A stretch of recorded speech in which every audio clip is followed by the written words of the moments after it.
Oh gosh, you're already recording? Yeah. Ah! Okie dokie. Ooh, my heart rate just went up. One take. One take for everything. Everything. Carl and I met online. I proposed less than a year after our first date, and we were actually married 6 months after that. One tradition that I really appreciate that Carl has started is our secret handshake. Every year on New Year's, we add an additional piece of the puzzle to the handshake.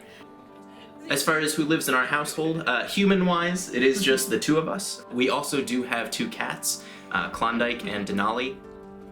We live in a Maryland suburb outside of DC.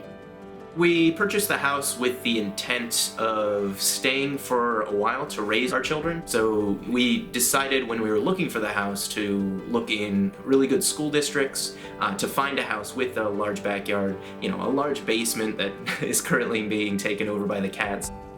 Because we purchased a house with a relatively big yard, a lot of our time on the weekends is spent mowing the lawn, gardening, weeding. So there are a number of things that we're growing. I had a few tomato plants this year, as well as a pepper plant and a number of pumpkin plants. This year I grew just a few small pumpkins, but next year I have big plans to make the pumpkin patch a little bit bigger, because that's something that I really enjoyed growing up, was to go to the pumpkin patch. So I'm trying to recreate that in our yard in the future. We also enjoy building puzzles. We've gotten a couple of puzzles over the years. One of the major ones is a 9,000 piece puzzle that Susan got me. It has taken about 11 months to complete, and we actually have hung it on our nursery wall.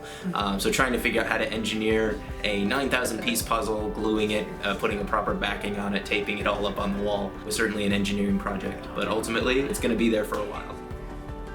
Since I grew up in the area, my parents are still pretty close to us. They live about 30 minutes away. Nowadays, they come over once or twice a week, typically on the weekends. My parents are actually out in South Dakota. My sister does live nearby with her husband and our 2-year-old niece. After we got married, we did try to have a child biologically, but unfortunately did experience a miscarriage a little over a year ago. And the natural next step for us was to pursue adoption. Since I'm adopted, it was something that I've always been interested in doing. When I met Susan, the fact that she was adopted was on the forefront of who she is, and the fact that she wanted to adopt was an open conversation that we would have. I've had a couple of friends that were adopted, and in the relationships that I've had with them, as well as in getting to know Susan, I know that families can be built in multiple ways. We've had the pleasure of having Kara around and having them around her, and they've always been fantastic. We've had them over to our house numerous times. We've had Kara over to their house numerous times. They've always just been really great at interacting with her, keeping her entertained and interested, looking out for her safety. Even when Kara was still growing, they were purchasing their own books, and they were doing a lot of reading about how to raise a child, how to have a child, how best to interact with other people's children. So they're extremely conscientious people. They really go far out of their way to make sure that they do their homework, and even after they've done that research and that reading, they're able to apply it in a very real setting.